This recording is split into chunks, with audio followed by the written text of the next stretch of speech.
সংবাদ দুপুরের বিরতিহীন আয়োজনে স্বাগত সবাইকে। আপনাদের সাথে আছি জাহিদুল বাশার এবং আমি ফারহানা লোপা। শুরুতেই জানিয়ে দিচ্ছি শিরোনাম। রাজধানীতে বেড়েছে সংঘবদ্ধ চুরি, বদলেছে কৌশল। 1 বছরে 1,500 মামলা, পুলিশ পাহারা বাড়ানোর দাবি।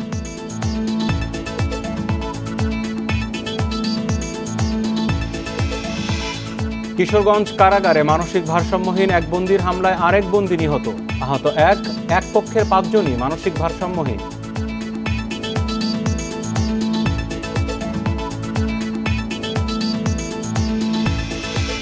বগুড়ায় পরিবহন মালিকদের নেতৃত্ব নিয়ে কেন্দ্রীয় বাস টার্মিনালে 2 পক্ষের সংঘর্ষ, আহত 10, যানবাহন ভাঙচুর, আগুন।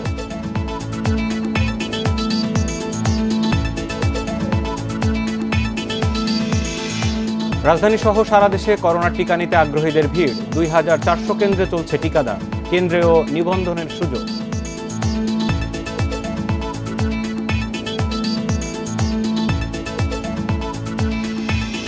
রোহিঙ্গা প্রত্যাবাসন প্রক্রিয়া অব্যাহত থাকবে বললেন মিয়ানমারের সেনাপ্রধান জেনারেল লাইং।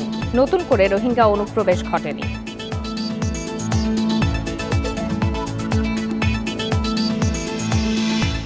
শিরোনাম জানাচ্ছিলাম, এবার জানাবো বিস্তারিত। রাজধানীতে বেড়েছে সংঘবদ্ধ চুরির ঘটনা, পাল্টেছে চুরির ধরনও। গত 1 বছরে চুরির ঘটনায় ঢাকা মহানগরের বিভিন্ন থানায় মামলা অন্তত 1,500। পরিস্থিতি নিয়ন্ত্রণে পুলিশ পাহারা বাড়ানোর পাশাপাশি সব জায়গায় সিসি ক্যামেরা বসানোর দাবি নগরবাসীর। রাজধানীর রাপা প্লাজার এই স্বর্ণের দোকানে চুরিতে অংশ নেয় সংঘবদ্ধ চক্র। সিসি ক্যামেরায় ধরা পড়ে চুরির দৃশ্য। মুহূর্তেই লোপাট 500 ভরি স্বর্ণসহ কয়েক লাখ টাকা। রাজধানীতে চুরির এমন ঘটনা ঘটছে অহরহই। আমরা 2 থেকে 3 জনকে দেখতে পারছি, 2 জনের মুখ বান্ধা এবং আরেকজনের মুখ খোলা, মুখে গ্যাস লাইট দেয়া। তাদেরকে আমরা চিনি না। আমাদের ক্ষতি হয়ে গেছে ক্যাশ, যে আমার দোকানের এখান থেকে অর্ধেক মোবাইল নিয়ে গেছে, প্লাস আমার ক্যাশে অনেক টাকা ছিল, টাকা নিয়ে গেছে। চক্রের সদস্যরা শুরুতে নির্দিষ্ট দোকান বা বাসাবাড়ি টার্গেট করে সুযোগ বুঝে নেমে পড়ে চুরিতে।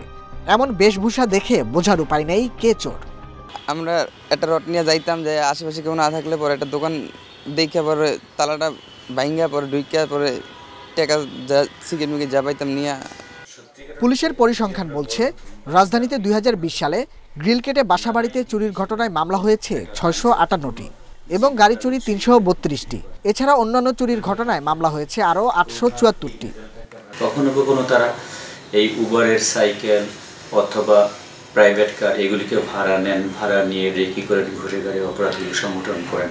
সেজন্যই আমরা অনুরোধ করি যে তাদেরকে ধরা বললেই সহজ না, সেজন্য আপনারাও সচেতন হন, কিছু প্রযুক্তিগত বিষয় ইনস্টল করেন, আমরা তার বিনিময়ে আপনাদেরকে অনেকখানি সুরক্ষা দেওয়ার জন্য সচেষ্ট হব। মামলার পরিসংখ্যান বলছে রাজধানীর মতিঝিল, বাসাবো, কদমতলী, ডেমরা, যাত্রাবাড়ি, পল্লবী, মোহাম্মদপুর সহ অন্তত 15টি থানায় চুরির ঘটনা বেশি। তবে এসব এলাকায় পর্যাপ্ত সিসি ক্যামেরা না থাকায় অধরাই থেকে যাচ্ছে বেশিরভাগ চোর।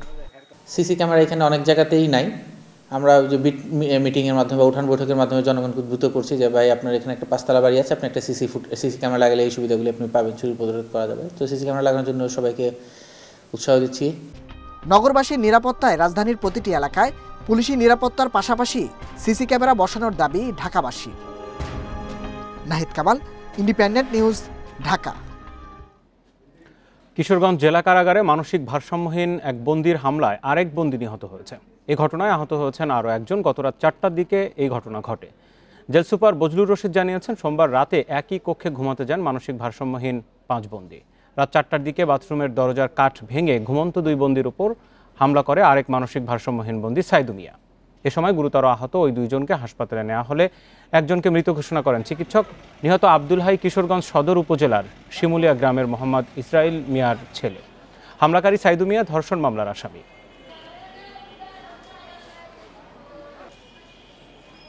সহকর্মী শাহজাহান সাজু কিশোরগঞ্জ থেকে আরো বিস্তারিত নিয়ে এই মুহূর্তে আমার সাথে যুক্ত হয়েছেন।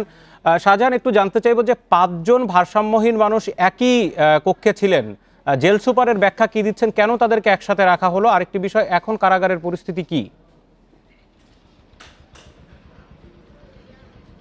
যে আপনি যেমনটি বলছেন, আপনার শেষের প্রশ্নের উত্তরটি হলো এখন কারাগারের অবস্থা খুবই ভালো, আইন শৃঙ্খলা পরিস্থিতি নিয়ন্ত্রণে আছে।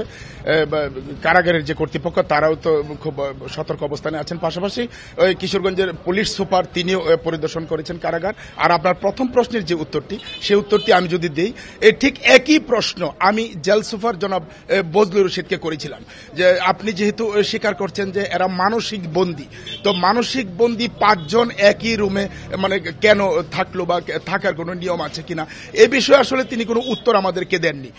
তবে তিনি এতটুকু স্বীকার করেছেন যে যে মারা গেছে সে মানসিক বন্দী, সে মাদক মামলার আসামি, তার বাবা মা তাকে জেলে দিয়েছেন।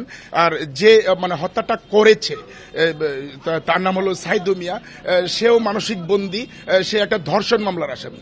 মানে প্রথম ওই ধর্ষণ মামলায় সে জেলখানায় ঢুকে, পরবর্তীতে সে হয়তো জামিন টামিন হচ্ছে না, এই বিষয় নিয়ে অনেকটা মানসিক মানে যন্ত্রণায় ভুগছিলেন। মানসিক বন্দী হিসাবেই তাদেরকে এই 5 জনই মূলত মানসিক বন্দী। তো এইটার সদুত্তর আমরা কিন্তু মূলত আসলে ওই জেল সুপারের কাছ থেকে পাইনি। তা আমি আপনাকে একটা জিনিস জানিয়ে রাখি যে এই বিষয়ে 2টি তদন্ত কমিটি গঠন করা হয়েছে। একটি তদন্ত কমিটির প্রধান ঢাকার আইজি প্রিজন, আরেকটি তদন্ত কমিটির প্রধান হলো কিশোরগঞ্জ জেলা ম্যাজিস্ট্রেট। আপনি জেনে থাকবেন যে জেলা ম্যাজিস্ট্রেট হলো মানে জেলা প্রশাসক। এই 2টি তদন্ত কমিটি গঠন করা হয়েছে। এই তদন্ত কমিটিতে হয়তো মূল বিষয়টা উঠে আসবে, বা ওই 5 জন বন্দীকেই মানে একসাথে একই রুমে রাখা যায় কিনা, এই বিষয়টির কোনো ব্যত্যয় আছে কিনা, বা এখানে কোনো অনিয়ম হয়েছে কিনা জেল কর্তৃপক্ষের, এই বিষয়টা হয়তো উঠে আসবে। আমরা সেই অপেক্ষায় থাকতে হবে। এখন অবস্থা খুবই ভালো, অবস্থা নিয়ন্ত্রণে আছে। আর যে আসামি মানে হত্যাটা করেছেন তাকে আপাতত কিশোরগঞ্জ সদর থানায় একটা মামলা হয়েছে, এখানে আপাতত আছে, সেটা পুলিশ সুপারের বক্তব্য। আর এই লাশ আপাতত ময়নাতদন্তের জন্য কিশোরগঞ্জ 250 শয্যা হাসপাতালে আছে। আর এই একজন আহত হয়েছিলেন যে জাহাঙ্গীর, তাকে এই সাময়িক চিকিৎসা করে ওই জেলখানায় পাঠানো হয়েছে। জেলার কারাগারের যে হাসপাতাল, ওই হাসপাতালে তিনি প্রাথমিক চিকিৎসা নিচ্ছেন, এখনো আছেন। তো সব মিলে আপাতত এই পর্যন্ত আমার কাছে সর্বশেষ। পরবর্তীতে যতটুকু আরো বাড়তি জানা যাবে আমি পরবর্তী সংবাদ যুগে জানাবো।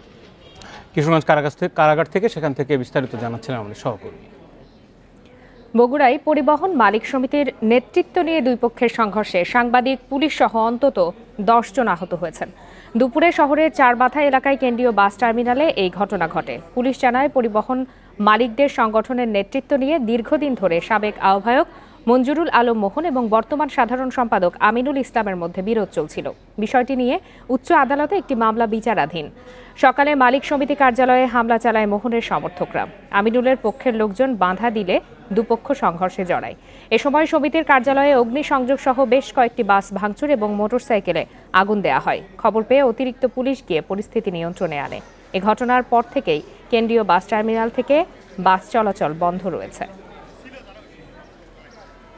বাস কাউন্টারের সামনে আগুন জ্বলছে এবং স্থানীয় লোকজন নির্মাণের চেষ্টা করতেছে। তখন আমরা দেখি ভেতর থেকে ধোঁয়া বেরোচ্ছে, তখন আমরা তার পিছনে আমরা দেখি 6টা মোটরসাইকেলে আগুন জ্বলতেছে। আমরা সাথে সাথে আমাদের গাড়ি থেকে লাইন সেট করে আমরা তাৎক্ষণিকভাবে নির্মাণের চেষ্টা করি এবং যতটা সম্ভব আমরা নিভাইছি আর কি।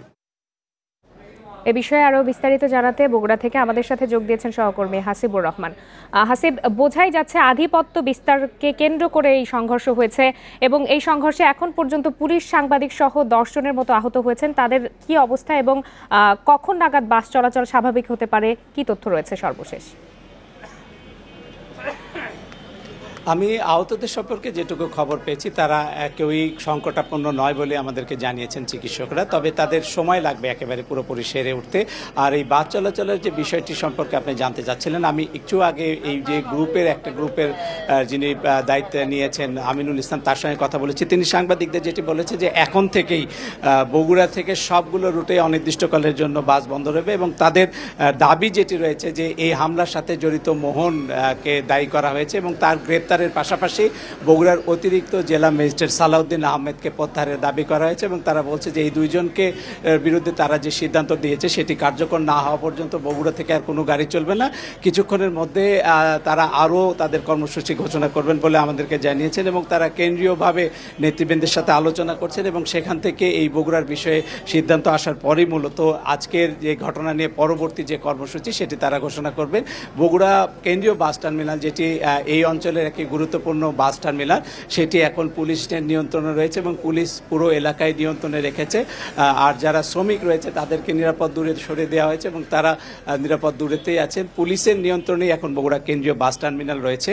আর কিছুক্ষণ আগে পুলিশ আরও কয়েকজনকে আটক করেছে যারা এই ঘটনার প্রতিবাদ করছিল বলে তারা দাবি করেছে। এরকম কয়েকজনকে আটক করেছে বলে আমরা জেনেছি। তবে এখন পর্যন্ত পুলিশ কর্মকর্তারা দুই পক্ষের মধ্যে একটা সমঝোতার চেষ্টা করছেন এবং এখানে পুলিশের যারা সিনিয়র অফিসার রয়েছেন তারাও নানাভাবে পরিস্থিতি শান্ত করবার জন্য চেষ্টা করছেন এবং তারা যে কাজটি করছেন মূলত এখন পরিস্থিতি নিয়ন্ত্রণ রেখে যানবাহন চলাচল স্বাভাবিক করার চেষ্টা করছেন। একই সাথে পরবর্তীতে যাতে আর কোনো এইরকম ঘটনা না ঘটে সেই বিষয়গুলো তারা মূলত লক্ষ্য করছে। আর এই ঘটনার পরে যখন বগুড়ার অতিরিক্ত জেলা ম্যাজিস্ট্রেট এখানে এসেছিলেন তখন থেকে যে উত্তেজনা ছড়িয়েছিল সেটি এখন ধীরে ধীরে বেশ কমে আসছে বলে আমার কাছে মনে হয়েছে।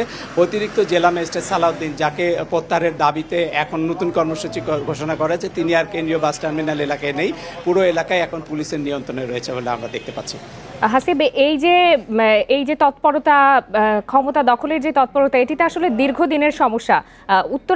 পুরো উত্তরাঞ্চলে এর প্রভাব পড়েছে। কিছুদিন আগেও আমরা দেখেছি যে এই বগুড়ার বাস মালিক পরিবহন সমিতির অসদাচরণের কারণে কিন্তু পাবনা, ঈশ্বরদী এইসব জেলাগুলোর যে পরিবহন মালিক সমিতির সদস্যরা রয়েছেন তারাও বিক্ষোভ করেছেন। আসলে তারা বগুড়ার এই পরিবহন বাস মালিক সমিতির সদস্যরা এতটা উদ্ধত বা তৎপর কেন আসলে? মূলত নেতৃত্বটাই এখানে খুব গুরুত্বপূর্ণ। যে যারা নেতৃত্ব দিতে পারেন বগুড়া কেন্দ্রীয় বাস টার্মিনালের যে পরিবহন গ্রুপ রয়েছেন তাদের যে নেতৃত্ব যার হাতে থাকে মূলত তারাই এই অঞ্চলটা দেখাশোনা করে। সেভাবে আমরা যেটি দেখতে পাই যে নেতৃত্ব নেওয়ার জন্যই বেশ গ্রুপিং থাকে, শক্তিশালী হবার চেষ্টা করে এবং এক্ষেত্রে দেখা গেছে যে নানাভাবে এই বাস মালিক সমিতি নিয়ে আজকে যে দ্বন্দ্বটা হচ্ছে এটি নিয়ে দীর্ঘদিন ধরে মামলা চলছে। বেশ কয়েকটি মামলাও বিচারাধীন রয়েছে এবং উচ্চ আদালতে এখন পর্যন্ত এই মামলাগুলো বিচারাধীন রয়েছে বলে আমরা জানতে পেরেছি। পাশাপাশি যারা আজকের এই ঘটনা ঘটিয়েছেন তাদের মধ্যে যাদের বিরুদ্ধে অভিযোগ আসছে তার মধ্যে জেলা আওয়ামী লীগের সেক্রেটারি আছেন, যুগ্ম সাধারণ সম্পাদক মঞ্জুর আল মোহন আছেন এবং তার পাশাপাশি আরও কয়েকজন যুবলীগ নেতার বিরুদ্ধে অভিযোগ আসছে যে তারাই মূলত আজকে এই ভাঙচুর এবং হামলার সাথে জড়িত এবং অগ্নিসংযোগের সাথে জড়িত। যদিও ওই পক্ষের আমরা কারো কোনো বক্তব্য এখন পর্যন্ত পাইনি, তবে বিভিন্ন লোকের কাছে আমরা যে ছবিগুলো দেখেছি বা যেটুকু আমরা জানতে পেরেছি, দেখতে পেরেছি, সেখানে দেখা গেছে যে হামলার সময় বেশ কিছু মানুষ একত্রিত হয়েই মূলত এই যে পরিবহন গ্রুপের যিনি সেক্রেটারি আমিনুল ইসলাম তার অফিসে অগ্নিসংযোগ করে এবং ভাঙচুর করে, সেই ছবিগুলো আমরা দেখতে পেরেছি। সব মিলিয়ে আমরা যে বিষয়টি এই মুহূর্তে মনে করছি যে এটি সুরাহা না হলে পুরো উত্তরবঙ্গে পরিবহনের ক্ষেত্রে একটা বড় ধরনের অচল অবস্থার সৃষ্টি হতে পারে। সহকর্মী হাসিবুর রহমানের কাছ থেকে জানছিলাম বিস্তারিত। রাজধানী ঢাকা সহ সারা দেশে চলছে করোনা টিকা কর্মসূচি। সকাল থেকে টিকা নিতে কেন্দ্রগুলোয় যাচ্ছেন বিভিন্ন শ্রেণী পেশার মানুষ। অনলাইন ছাড়া টিকা কেন্দ্রেও রয়েছে নিবন্ধনের সুযোগ। সকাল থেকে বঙ্গবন্ধু শেখ মুজিব মেডিকেল বিশ্ববিদ্যালয় সহ অন্যান্য কেন্দ্রে রয়েছে টিকা নিতে আগ্রহীদের উপস্থিতি। এই হাসপাতালে কয়েকটি বুথ থেকে করোনার টিকা দেওয়া হচ্ছে, নারীদের জন্য রয়েছে আলাদা বুথ। টিকা গ্রহণ শেষে সার্বিক ব্যবস্থাপনায় সন্তোষ প্রকাশ করছেন টিকা গ্রহীতারা। এদিকে প্রথম ডোজের টিকা নেওয়ার সময় গ্রহীতাকে জানিয়ে দেওয়া হচ্ছে দ্বিতীয় ডোজের তারিখ। সারা দেশে করোনা টিকা কর্মসূচির তৃতীয় দিনে আজ বেলা 2:30টা পর্যন্ত চলবে টিকাদান। রাজধানীতে 204টি সহ সারা দেশে মোট 2400 কেন্দ্রে চলছে টিকাদান। এই মুহূর্তে করোনা টিকা সর্বশেষ বিস্তারিত নিয়ে আমাদের সাথে রয়েছেন ঢাকা মেডিকেল কলেজ হাসপাতাল থেকে সহকর্মী হাসান মিসবা, বিস্তারিত রয়েছে তার কাছে। হাসান, আপনি সকাল থেকে বিভিন্ন হাসপাতাল, বঙ্গবন্ধু মেডিকেল সহ বিভিন্ন হাসপাতাল ঘুরে এখন ঢাকা মেডিকেলে রয়েছেন। যেটি বলা হচ্ছে গত 2 দিনের তুলনায় আজকে করোনার টিকা নেয়ার জন্য মানুষের ভিড় বেশি, আগ্রহ বেশি। যদি একটু তুলনা করি কেমন পরিস্থিতি? আরেকটি প্রশ্ন আবারও জানতে চাই, কারোর কোনো ধরনের পার্শ্ব প্রতিক্রিয়া চোখে পড়ছে কিনা?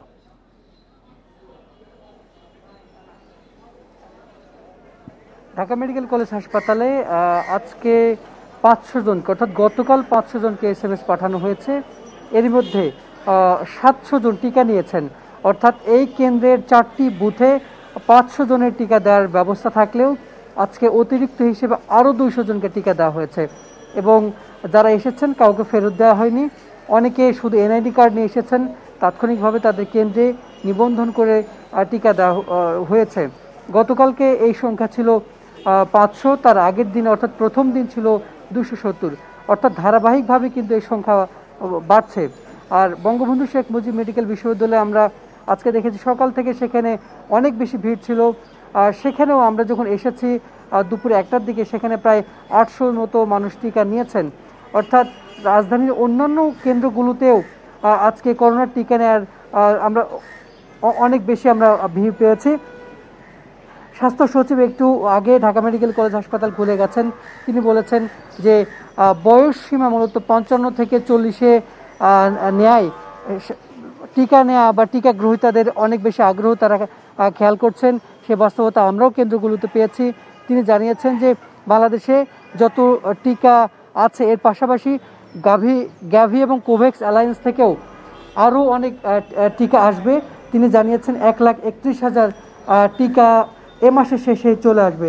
স্বাস্থ্য অধিদপ্তরের মহাপরিচালকও তার সঙ্গে ছিলেন। তিনি জানিয়েছেন যে গত 2 দিন যেহেতু কেন্দ্রগুলোতে উপস্থিতি কিছুটা কম ছিল, ফলে কিছু টিকা অপচয় হয়েছে। অর্থাৎ বাংলাদেশে যে কেন্দ্রগুলো আছে 2400, এই কেন্দ্রগুলো থেকে প্রত্যেক দিন 3.5 লাখের বেশি মানুষকে টিকা দেওয়া সম্ভব। সেখানে প্রথম দিন টিকা নিয়েছেন 31,000 এবং গতকাল টিকা নিয়েছেন 46,000। সুতরাং অনেক বেশি জনবল এবং টিকা দেওয়ার যে কেন্দ্রগুলো সেগুলো ফাঁকা পড়ে থাকছে। আর আমি এই বিষয়টি নিয়ে একটু কথা বলতে চাই যে অনলাইনে নিবন্ধনের পর তো নির্দিষ্ট একটি সিরিয়াল নম্বর দেওয়া হচ্ছে। কোনো কারণে কেউ যদি টিকাদান কেন্দ্রে নির্ধারিত দিনে না যেতে পারেন, সেক্ষেত্রে তিনি কবে নাগাদ টিকা পাবেন বা তার সিরিয়ালের বিষয়টি আসলে কিভাবে পরবর্তীতে মেনটেন করা হবে?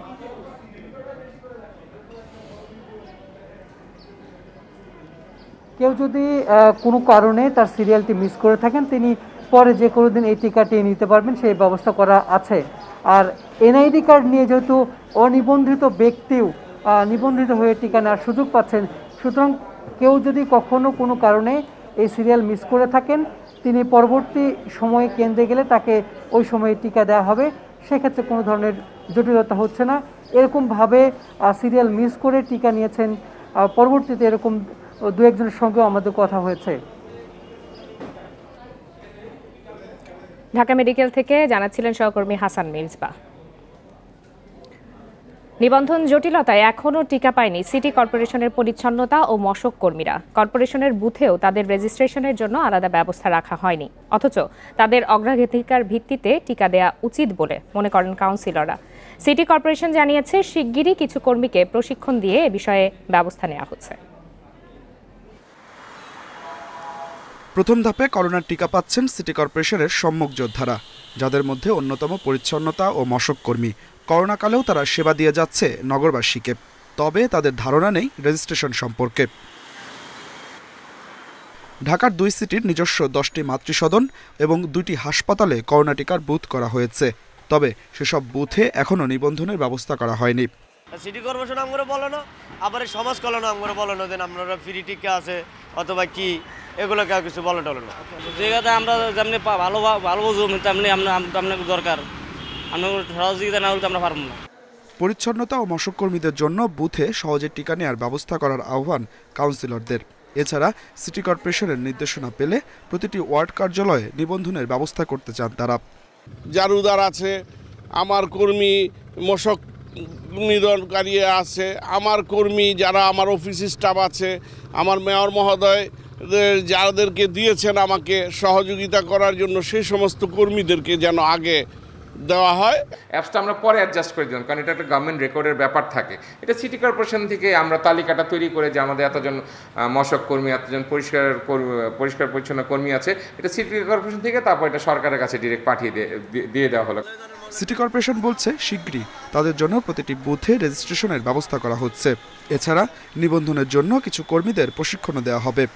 এই সকল কর্মীরা তেমন শিক্ষিত নয় এবং তাদের রেজিস্ট্রেশনের ব্যাপারটির জন্য আমরা কিন্তু ভিন্ন পদক্ষেপ নিচ্ছি। প্রত্যেকটি কেন্দ্রে একজন যদি তার ভোটার আইডি কার্ড নিয়ে যায় এবং তার মোবাইল নাম্বার দিলে তাৎক্ষণিকভাবে আমরা সেখানে রেজিস্ট্রেশন করে তাকে অ্যাডমিন যার কাছে আছে সেইটা ওই দিনই ডেট দিয়ে তাকে তাৎক্ষণিকভাবে টিকা দেওয়ার একটা ব্যবস্থা করা হয়েছে। বর্তমানে রাজধানীর 50টি হাসপাতালে 204টি টিম করোনার টিকা দিচ্ছে।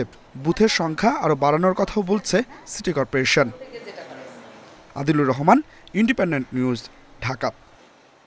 রাজধানীর মতো দেশের বিভিন্ন স্থানে সকাল 9টায় শুরু হয় টিকাদান কার্যক্রম। তৃতীয় দিনেও কেন্দ্রে কেন্দ্রে দেখা গেছে আগ্রহীদের ভিড়। গাজীপুরের 7টি টিকা কেন্দ্রে গত 2 দিনের তুলনায় আজ বেড়েছে টিকা গ্রহীতার সংখ্যা। বরিশাল বিভাগের 540 বুথে সকাল থেকে আসতে শুরু করেন আগ্রহীরা।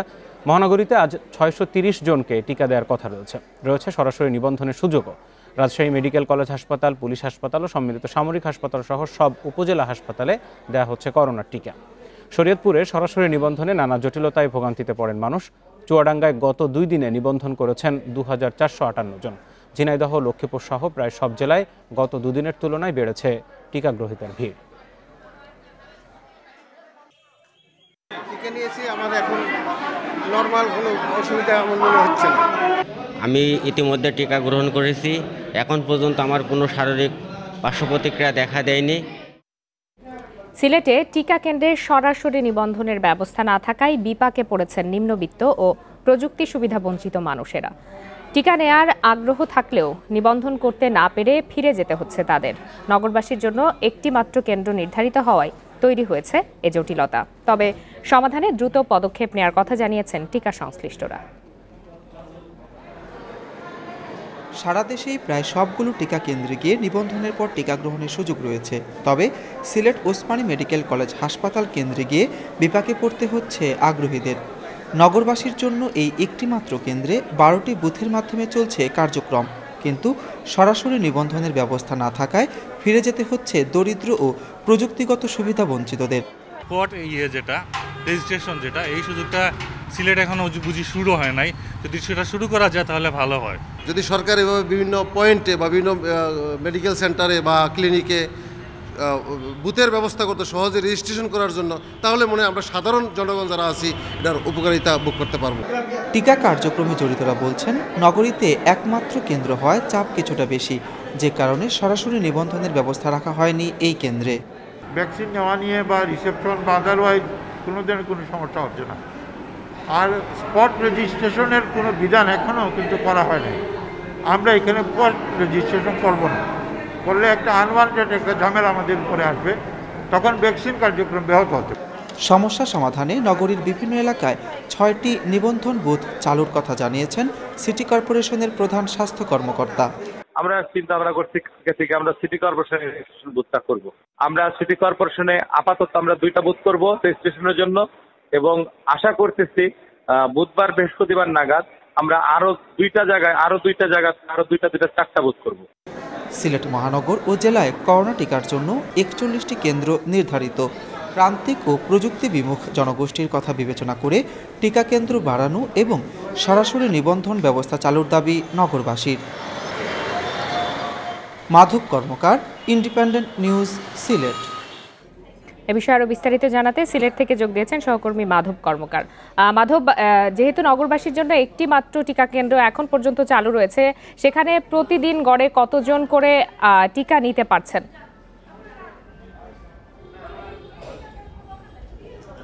আমরা যেটা দেখতে পেয়েছি, সিলেটের মহানগরীর জন্য যে একটি মাত্র কেন্দ্র, সেটি হচ্ছে Sylhet MAG Osmani medical college হাসপাতালের কেন্দ্র। সেখানে 12টি বুথ রয়েছে এবং গতকাল পর্যন্ত 2 দিনে 2000 এবং আজ পর্যন্ত হিসাব বলে থাকি প্রায় 3000 মানুষ কিন্তু এখন পর্যন্ত টিকা গ্রহণ করেছেন। প্রতিদিন অন্তত 1000-এর বেশি টিকা গ্রহণ করার সুযোগ রয়েছে Sylhet MAG Osmani medical college হাসপাতালে।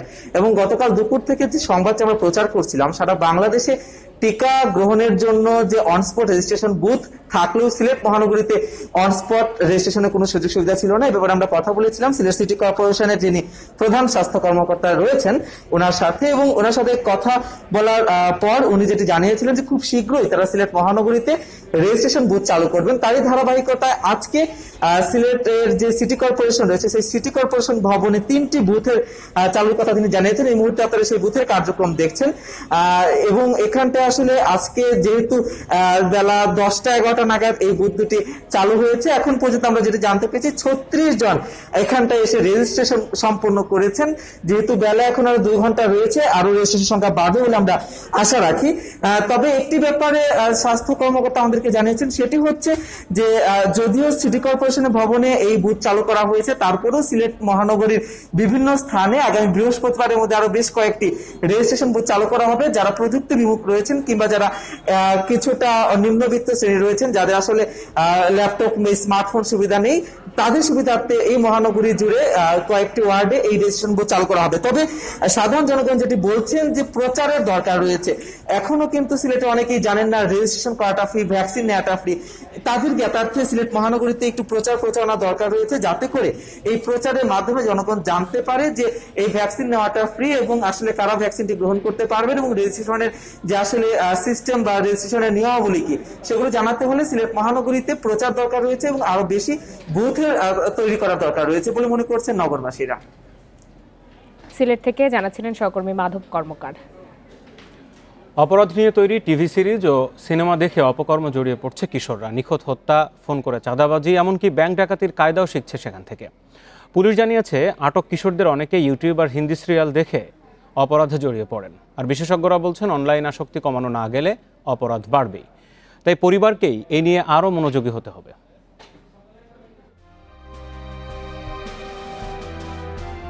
5 জানুয়ারি 2021 বগুড়ায় 16 বছর বয়সী এক স্কুল ছাত্রের দুঃসাহসিক ব্যাংক ডাকাতির দৃশ্য এটি। বলিউডের সিনেমা ধুম 3 154 বার দেখে ডাকাতির পরিকল্পনা করে এই কিশোর। ছুরিকাঘাত ও দাহ্য পদার্থ ছুড়ে 2 নিরাপত্তা কর্মীকে আহত করে চেষ্টা করে ডাকাতির। মুন্সিগঞ্জের আরেক কিশোর হিন্দি সিরিয়াল দেখে নিজের বাবার মালিকের গাড়িতে রাখেন নকল বোমা। ভারতীয় সন্ত্রাসী পরিচয় দিয়ে টেলিফোনে দাবি করেন 20 লাখ টাকা। আর ভোলার তরুণ দীপক নিজেকে গোয়েন্দা সংস্থা আর প্রধানমন্ত্রী দপ্তরের কর্মকর্তা পরিচয় দিয়ে ঘোল খাইয়েছেন খোদ প্রশাসনের কর্মকর্তাদের।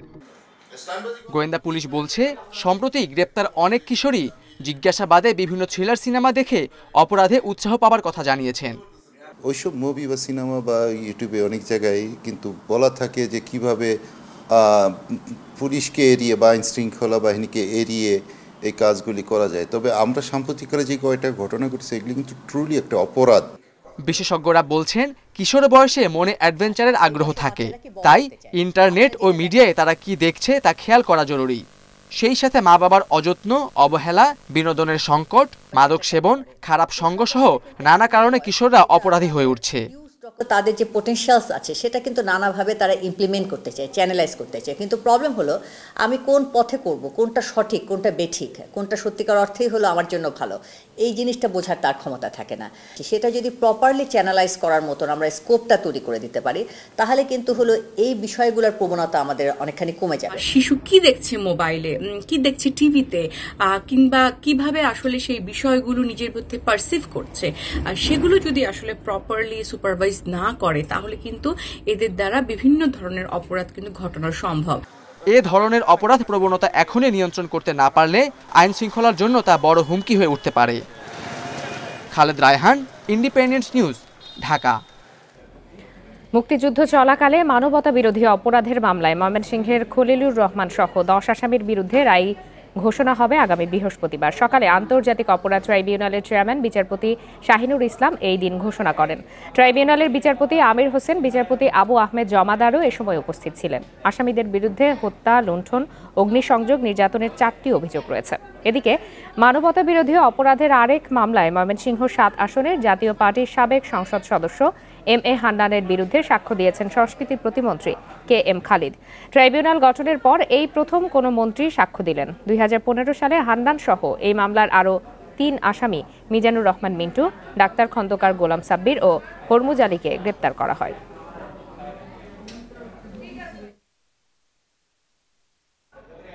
ঢাকার হযরত শাহজালাল আন্তর্জাতিক বিমানবন্দরে পরিত্যক্ত বাক্স থেকে 6 কেজি স্বর্ণ জব্দ করেছে শুল্ক গোয়েন্দা বিভাগ। দুবাই থেকে আসা ইউএস বাংলা এয়ারলাইন্সের একটি উড়োজাহাজে পাওয়া যায় এই স্বর্ণ। কর্মকর্তারা জানান সকাল 7টার দিকে দুবাই থেকে আসে ফ্লাইট BS 342 বিমানবন্দরে অবতরণের পরে যাত্রীদের উচ্ছিষ্ট খাবারের বাক্স গাড়িতে তোলার পরপরই তল্লাশি চালানো হয়। এ সময় একটি বাক্সে 60টি স্বর্ণের বার পাওয়া যায়। জব্দ করা স্বর্ণের পরিমাণ 6 কেজি বলে জানায় শুল্ক গোয়েন্দা ও তদন্ত অধিদপ্তর। সংশ্লিষ্ট সব কর্তৃপক্ষকে সঙ্গে নিয়ে শিগগিরই ফুটপাতে অবৈধ দখল উচ্ছেদে নামছে ঢাকা মহানগর পুলিশ। বাসস্ট্যান্ড বা টিকিট কাউন্টারের দখলেই বেশিরভাগ ফুটপাত, কোথাও আবার নির্মাণ সামগ্রী বা হকারের আধিপত্য। হাঁটা চলার ন্যূনতম সুযোগ থেকেও বঞ্চিত পথচারীরা। গোলাপবাগের মানিকনগর বিশ্বরোড, সায়েদাবাদ বাস স্ট্যান্ড থেকে কমলাপুর অন্তত 1.25 কিলোমিটার ফুটপাত দখল করে বাস কাউন্টার বসিয়েছে বিভিন্ন পরিবহন কোম্পানি। একই অবস্থা গুলিস্তান পার্কের পাশের সড়কের। এখানে ড্রেন নির্মাণ করায় আপাতত ফুটপাত বলতে কিছুই নেই, যতটুকু আছে তাও টিকিট কাউন্টারের দখলে। আমাদের কাউন্টারও এখানে ছিল, কাজ হচ্ছে, এই জন্য আমরা এখানে বসেছি। আমাদের তো গাড়ি কোম্পানি চালাইতে হলে এখানে বসতে হবে, কি করব। শুধু ফুটপাতই নয়, দক্ষিণ ঢাকার হানি ফ্লাইওভারের নিচে এলোমেলো দূরপাল্লার বাসে বেদখল সড়কের বেশিরভাগ। যানজট লেগেই থাকে এখানে। এই জায়গাতে জ্যাম থাকে, এটা একটা সিন্ডিকেট বলা যায় এক প্রকার, ঠিক আছে। যারা গাড়ির মালিক সমিতি আছে ওনারা এই বিষয়টা নিয়ে সময় রোডে জ্যাম তৈরি করে রাখে। পথচারীরা বলছেন ফুটপাত দখল নিয়ে চলে ইঁদুর বেড়াল খেলা। উচ্ছেদ হতে না হতেই আবারও বেদখল, তাই এর স্থায়ী সমাধান চান তারা। ফুটপাত নাই বললেই চলে, ফুটপাত তো দখলে আছে মানুষের। আসলাম তো রাস্তা দিয়ে হাঁটতে আসলাম, ফুটপাত তো সব দখলে আছে মানুষের। ফুটপাত কে উঠাইছে, আজকে উঠায় কালকে বসে, কালকে উঠালে পরশু বসে। হচ্ছে এখানে গাড়ি ঠিক মতো টার্ন নিচ্ছে, হুট করে টার্ন নিচ্ছে, কখনো লেগে যায়। ফুটপাতে কাজ চলতেছে, এখানে হাঁটার কোনো স্পেস নাই। পরিবহন শ্রমিকরা বলছেন ফুটপাতে কাউন্টার বসানোর দায় মালিকদের, নির্দিষ্ট বাস টার্মিনাল না থাকার অজুহাতও তাদের। এখানে কাউন্টারটা হলো মালিকের, শ্রমিকদের কোনো কাউন্টার নেই। এটা আপনাকে যারা বলেছে হয়তো ভুল তথ্য দিয়েছে। পুলিশ বলছে ফুটপাতের অবৈধ দখল উচ্ছেদে শীঘ্রই অভিযানে নামছে ডিএমপি। এবং আপনি দেখবেন যে সময়ে সময়ে কিন্তু বিভিন্ন এলাকা ভিত্তিক, এলাকা কেন্দ্রিক কিন্তু এরকম অভিযান কিন্তু চলছেই। যখনই এই ব্যাপারগুলো হয় যে একটা থাকে যে বিচ্ছিন্নভাবে যখন দু একজন হয়ে থাকে, সেটি নজরে না পড়লেও যখন প্রকটভাবে এই জিনিসটা আসে তখন তো অবশ্যই নজরে পড়ে এবং সেই প্রেক্ষিতে ব্যবস্থাও নেওয়া হয়। প্রত্যেক জায়গাতেই ব্যবস্থা নেওয়া হচ্ছে এবং হবেও। অভিজাত এলাকার সামান্য অংশ বাদ দিলে রাজধানীর অধিকাংশ ফুটপাতই বেদখল। আল আমিন হোসেন, ইন্ডিপেন্ডেন্ট নিউজ, ঢাকা। আপনারা আছেন বিরতিহীন সংবাদ দুপুরে। সংবাদ দুপুরে আরও যা যা থাকছে: রোহিঙ্গা সংকট সমাধানে বাংলাদেশের পাশে থাকবে মালদ্বীপ। 2 পররাষ্ট্রমন্ত্রীর বৈঠকে আশ্বাস, মার্চে ঢাকায় আসবেন দেশটির প্রেসিডেন্ট।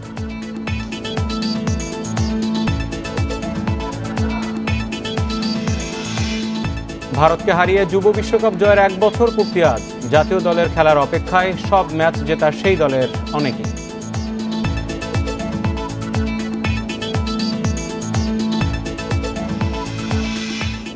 রোহিঙ্গা সংকট সমাধানে বাংলাদেশের পাশে থাকবে মালদ্বীপ বলে আশ্বাস দিয়েছেন ঢাকা সফরে আসা দেশটির পররাষ্ট্রমন্ত্রী আব্দুল্লাহ শাহিদ। সকালে রাষ্ট্রীয় অতিথি ভবন পদ্মায় পররাষ্ট্রমন্ত্রী একে আব্দুল মোমেনের সাথে দ্বিপক্ষীয় বৈঠকে এই আশ্বাস দেন তিনি। পরে মালদ্বীপে পররাষ্ট্রমন্ত্রী রোহিঙ্গা ইস্যুতে গাম্বিয়ার করা মামলায় সহযোগিতা অব্যাহত রাখা হবে বলেও জানান। পরে বাংলাদেশের পররাষ্ট্রমন্ত্রী একে আব্দুল মোমেন বলেন, মুজিববর্ষ বাংলাদেশের স্বাধীনতার সুবর্ণ জয়ন্তীর অনুষ্ঠানে যোগ দিতে মার্চে বাংলাদেশ সফরে আসবেন মালদ্বীপের প্রেসিডেন্ট ইব্রাহিম মোহাম্মদ সোলেহ। পরে করোনা প্রসঙ্গে বলেন, মালদ্বীপে অবস্থানরত প্রবাসী বাংলাদেশিদের বিনামূল্যে টিকা দেবে সরকার। দেশটি বাংলাদেশ থেকে নার্স নেয়ার আগ্রহ দেখিয়েছে। এছাড়া 2 দেশ জলবায়ু ও ব্যবসা বাণিজ্য নিয়ে একসাথে কাজ করবে বলেও জানিয়েছেন একে আব্দুল মোমেন। এর আগে জনশক্তি রপ্তানি ও কূটনীতিকদের প্রশিক্ষণের বিষয়ে বাংলাদেশ ও মালদ্বীপের মধ্যে সমঝোতা স্মারক সই হয়।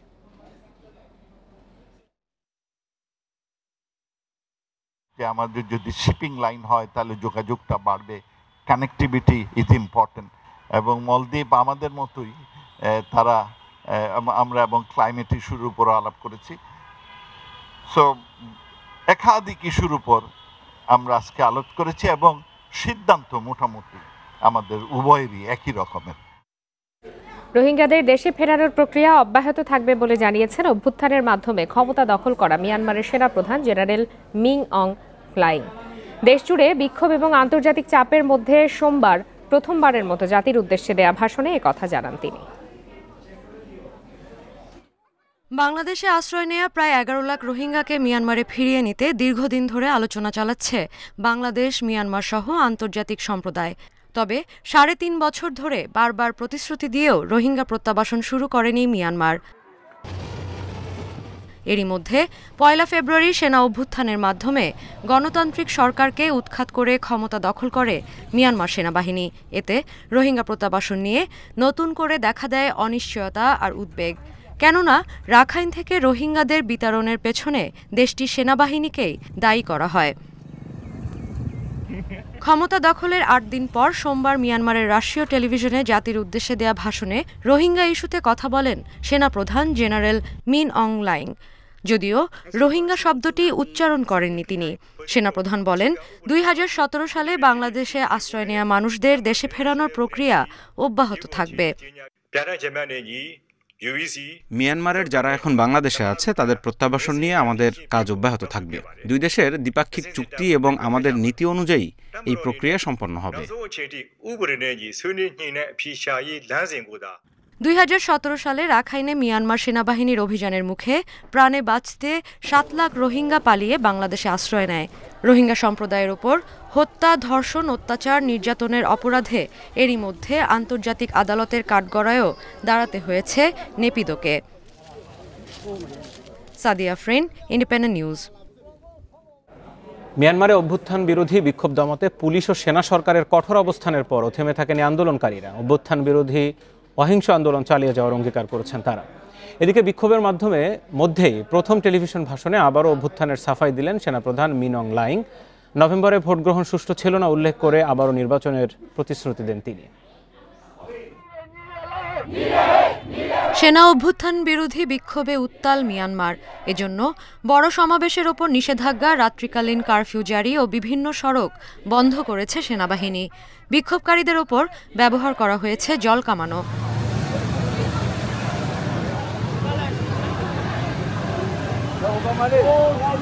কিন্তু নিষেধাজ্ঞার তোয়াক্কা না করে মঙ্গলবার সকালে আবারও নেপিদো, ইয়াঙ্গুন ও মান্দালয়ের রাজপথে নেমেছে হাজার হাজার মানুষ। এ সময় মান্দালয় থেকে সাংবাদিকসহ ২৭ জনকে গ্রেপ্তার করা হয়েছে। এদিকে টেলিভিশনে দেয়া ভাষণে সুষ্ঠু নির্বাচনের মাধ্যমে ক্ষমতা হস্তান্তরের প্রতিশ্রুতি দিয়েছেন মিয়ানমারের ক্ষমতা দখলকারী সেনাপ্রধান মিন অং লাইং। যদিও নির্বাচনের কোনো তারিখ ঘোষণা করেননি তিনি। নির্বাচন কমিশন, পার্লামেন্ট ও প্রেসিডেন্টকে আমরা ভোটার তালিকায় জালিয়াতির সমস্যা সমাধান করতে বলেছিলাম, কিন্তু তারা ব্যর্থ হয়েছে। আমরা শেষ পর্যন্ত আইন অনুযায়ী আলোচনা করার চেষ্টা করেছি। গণতান্ত্রিক ধারা অব্যাহত রাখার জন্য ২০০৮ সালের সংবিধান অনুযায়ী অং সান সুচি ও বাকিদের গ্রেপ্তার করা হয়েছে। শিগগিরই নতুন নির্বাচন আয়োজন করে বিজয়ী দলের কাছে ক্ষমতা হস্তান্তর করা হবে। এর আগে সেনাবাহিনী নিয়ন্ত্রিত রাষ্ট্রীয় টেলিভিশনে বিক্ষোভকে বেআইনি ঘোষণা করে কঠোর ব্যবস্থা নেওয়া হবে বলে সতর্ক করা হয়। এদিকে অভ্যুত্থানের ঘটনার ১ সপ্তাহ পেরিয়েছে, কিন্তু প্রেসিডেন্ট উইন মিন্ট ও সুচি কোথায় তা নিয়ে আনুষ্ঠানিক কোনো বিবৃতি দেয়নি সেনাবাহিনী। তবে জানা গেছে তাদের গৃহবন্দী রাখা হয়েছে। Sadia Afrin, Independent news. টাঙ্গাইলের গোপালপুরে পৌর নির্বাচনকে কেন্দ্র করে হত্যাকাণ্ড ও ভাঙচুরের ঘটনায় ২টি আলাদা মামলা দায়ের হয়েছে। এখন পর্যন্ত ৮ জনকে আটক করেছে পুলিশ। হত্যাকাণ্ডের ঘটনায় নিহত খলিলের বাবা নসিমউদ্দিন বাদী হয়ে অজ্ঞাত ২৫ থেকে ৩০ জনকে আসামি করে মামলা দায়ের করেন। এছাড়া আওয়ামী লীগের নির্বাচনী প্রচারণার ক্যাম্প ভাঙচুরের ঘটনায়ও একটি মামলা দায়ের হয়। পুলিশ জানায় ভাঙচুরের ঘটনায় ৮ জনকে আটক করা হয়েছে, তবে হত্যায় জড়িত কাউকে এখনও আটক করা যায়নি। পরিস্থিতি বিবেচনায় এলাকায় মোতায়েন রয়েছে বাড়তি পুলিশ। সোমবার সন্ধ্যায় আওয়ামী লীগের মেয়র প্রার্থী রকিবুল হক ছানার নির্বাচনী প্রচার দলের সাথে বিদ্রোহী প্রার্থীদের সমর্থকদের মধ্যে সংঘর্ষের ঘটনায় ১ জন নিহত হন।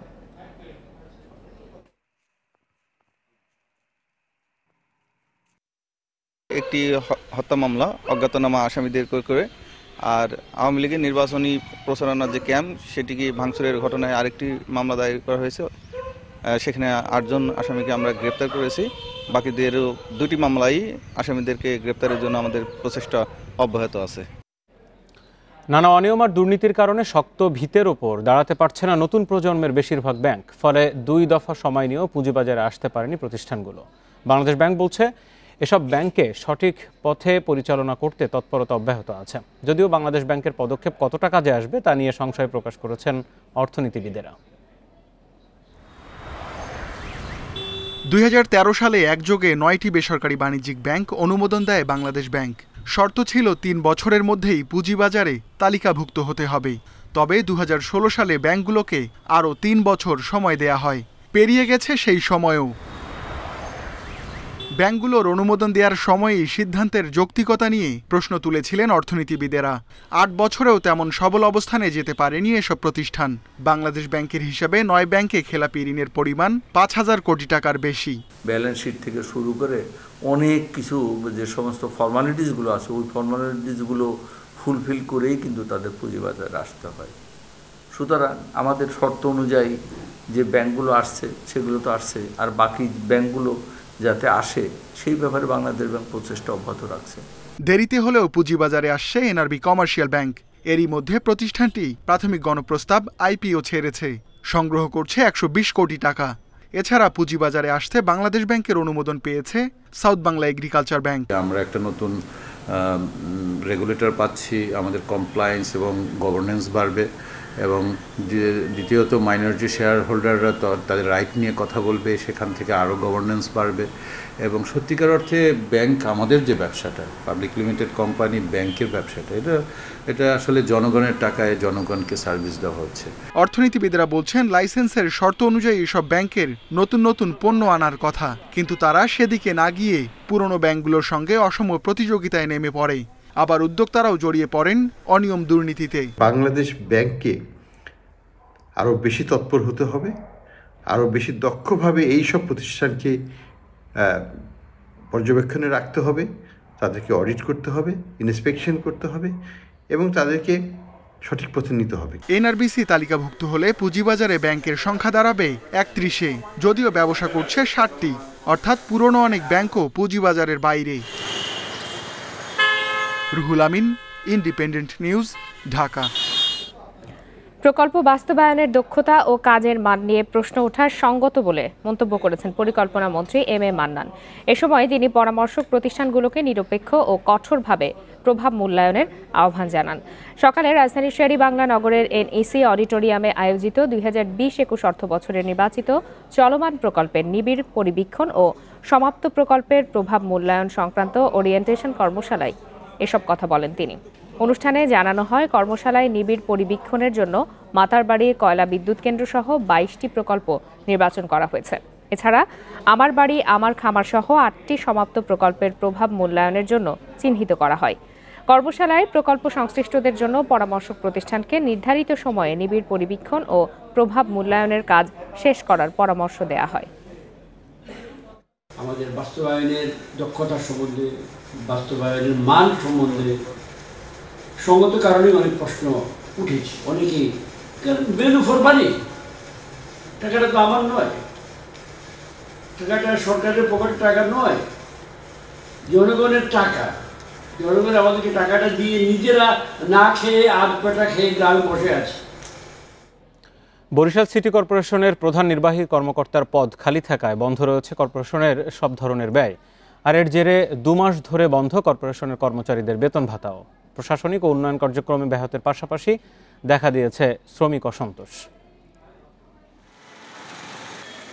বরিশাল সিটি কর্পোরেশনের প্রধান নির্বাহী কর্মকর্তার পদটি গত বছরের 30 নভেম্বর থেকে বদলিজনিত কারণে খালি রয়েছে। এদিকে অক্টোবরের মাঝামাঝি বিসিসি সচিব ছুটিতে যাওয়ার পর 9 নভেম্বর তার বদলি হওয়ায় সেই পদটিও শূন্য হয়। এতে করে সিটি কর্পোরেশনের রাজস্ব খাতে দেখা দিয়েছে অচলাবস্থা। সচিব স্যার সাধারণত রাজস্ব খাতগুলো দেখেন, তো রাজস্বর সাইডটি একটু সমস্যার সৃষ্টি হচ্ছে, কিন্তু সিও স্যার না থাকার কারণে এই পরিশোধগুলো এখন সম্ভব হচ্ছে না। ফান্ডে টাকা থাকা সত্ত্বেও মেয়র মহোদয় বেতন ভাতা দিতে পারছেন না। বরিশাল সিটি কর্পোরেশনের নিয়মিত কর্মচারী ও কর্মকর্তার সংখ্যা 473 জন। এছাড়া দৈনিক মজুরির ভিত্তিতে অনিয়মিত কর্মী রয়েছে আরও প্রায় 1,500 জন। চেক ছাড়ের ক্ষেত্রে প্রধান নির্বাহী কর্মকর্তার স্বাক্ষর বাধ্যতামূলক হওয়ায় 2 মাস ধরে বেতন বন্ধ সবার। এতে সবচেয়ে দুর্ভোগী রয়েছেন দৈনিক মজুরি ভিত্তিতে কাজ করা শ্রমিকরা।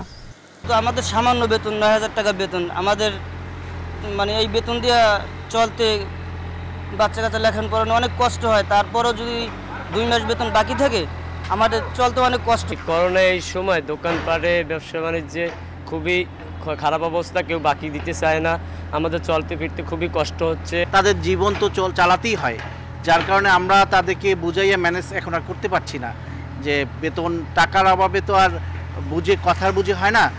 বেতন ভাতা নিয়ে অচলাবস্থার জেরে কর্মী অসন্তোষ রোধে দ্রুত ব্যবস্থা নেওয়ার তাগিদ কর্পোরেশনের কর্মকর্তাদের।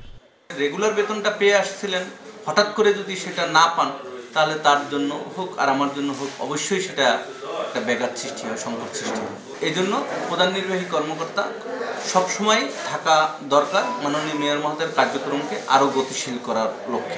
বরিশাল সিটি কর্পোরেশনের মাসিক আয় প্রায় 7 কোটি টাকা। এর মধ্যে নিয়মিত ও অনিয়মিত কর্মকর্তা কর্মচারীদের বেতন ভাতা বাবদ ব্যয় হয় প্রায় 3 কোটি টাকা। Independent news desk. বিশ্বে টানা দ্বিতীয় দিনের মতো কমেছে করোনায় মৃত্যু ও আক্রান্তের সংখ্যা। একদিনে মারা গেছে 8,190 জন। নতুন শনাক্ত 3,19,000 রোগী। এ নিয়ে বিশ্বজুড়ে করোনায় মোট মৃত্যু 23,36,000-এর বেশি। মোট আক্রান্ত 10,70,00,000 ছাড়িয়েছে। যুক্তরাষ্ট্রে একদিনে করোনায় মৃত্যু হয়েছে 1,489 জনের। নতুন শনাক্ত 87,000 মানুষ।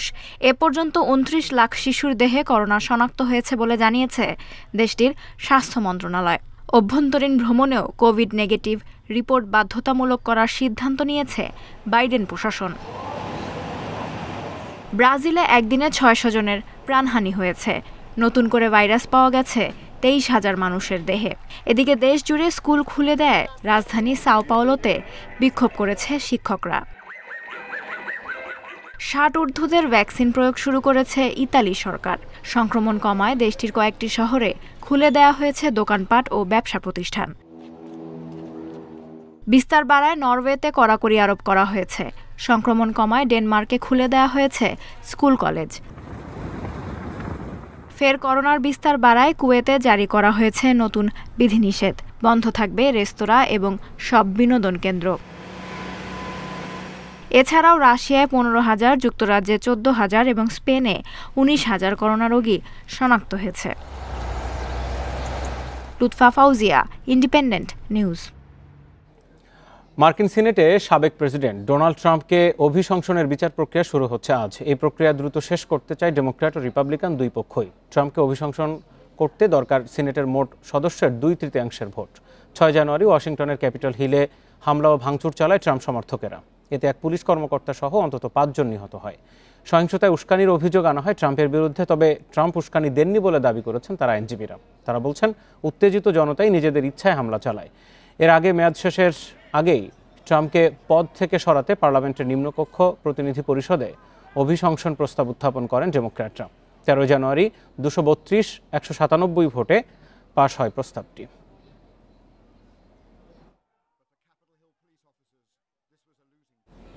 যুব বিশ্বকাপ জয়ের 1 বছর আজ। 2020 সালের 9 ফেব্রুয়ারি ভারতকে হারিয়ে বিশ্বজয়ের গৌরব অর্জন করেছিল টাইগার যুবারা। পচেফস্ট্রমের ফাইনালে আকবর আলীর নেতৃত্বে ফেভারিট ভারতকে হারিয়েছিল 3 উইকেটে। ব্যাটে বলে বাংলার যুবাদের ধারাবাহিকতা দেখেছিল গোটা বিশ্ব। সাউথ আফ্রিকায় অনুষ্ঠিত সেই আসরে প্রস্তুতি পর্ব থেকে শুরু করে সব ম্যাচেই জিতেছিল বাংলাদেশ। 1 বছর আগের সুখস্মৃতি আজও ছুঁয়ে যায় আকবর আলীদের।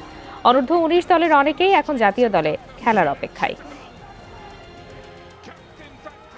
পুরো জার্নিটা যেটা শুরু হয়েছিল সেটা 2018 সালের আগস্টে। সবচেয়ে ভালো লাগার বিষয় এটাই ছিল যে আমরা যেই মিশনটাকে সামনে রেখে 2 বছর কষ্ট করেছিলাম সেটা আমরা অ্যাকমপ্লিশ করতে পেরেছি। গত 1 বছর জার্নিটাও আমাদের খুব ভালো ছিল, কেননা আমরা সিনিয়র ক্রিকেটে এসে সিনিয়র ক্রিকেটারদের সাথে খেলছি, তাদের সাথে একই টিমে খেলছি, তাদের এগেইনস্টে খেলছি। তো এই বিষয়গুলো আমার মনে হয় যে তাদের থেকে আমরা অনেক কিছু শিখতে পেরেছি। রবার্ট লেভানডস্কির নৈপুণ্যে ক্লাব বিশ্বকাপের ফাইনালে উঠেছে বায়ার্ন মিউনিখ। সেমিফাইনালে মিশরের ক্লাব আল আহলিকে 2-0 গোলে হারিয়েছে বাভারিয়ানরা। অন্যদিকে লা লিগায় সেল্টা ভিগোর কাছে হোঁচট খেয়েছে আতলেতিকো মাদ্রিদ। কাতারের আহমেদ বিন আলী স্টেডিয়ামে শুরু থেকেই আক্রমণাত্মক বায়ার্ন। ম্যাচের 17 মিনিটে জিনাব্রির পাস থেকে লেভানডস্কির গোলে এগিয়ে যায় হানসি ফ্লিকের দল। শেষ দিকে লেরয় সানের ক্রস থেকে জোড়া গোল পূরণ করেন লেভানডস্কি। বৃহস্পতিবার ফাইনালে বায়ার্নের প্রতিপক্ষ মেক্সিকান ক্লাব টাইগ্রেস। অন্যদিকে সুয়ারেজের জোড়া গোলের পরও ঘরের মাঠে সেল্তা ভিগোর সঙ্গে ড্র করেছে আতলেতিকো মাদ্রিদ।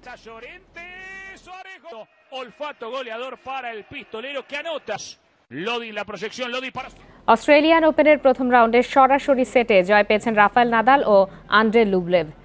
নারী এককে কেনিন ভিটোলিনা জিতলেও অঘটনের শিকার ভিক্টোরিয়া আজারেঙ্কা। রড লেভার অ্যারেনায় আধিপত্য দেখিয়েছেন নাদাল। প্রথম সেট জেতেন 6-3 গেমে। পরের সেটে ডেরে প্রতিদ্বন্দ্বিতা গড়েও জিততে পারেননি। 3 নম্বর সেটে নাদালের জয় 6-1 গেমে। আরেক ম্যাচে জার্মানির হাফম্যানকে হারিয়ে দ্বিতীয় রাউন্ডে উঠেছেন রুবলেভ। নারী একক থেকে ছিটকে গেছেন ভিক্টোরিয়া আজারেঙ্কা। জেসিকা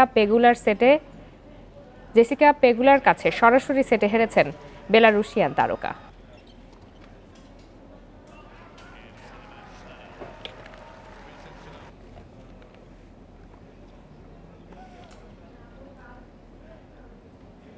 আর এই ছিল আজকের বিরতিহীন 1 ঘন্টার সংবাদ দুপুরে। ফেসবুক, ইউটিউব আর টুইটারে চোখ রাখুন সংবাদের আরো বিস্তারিত।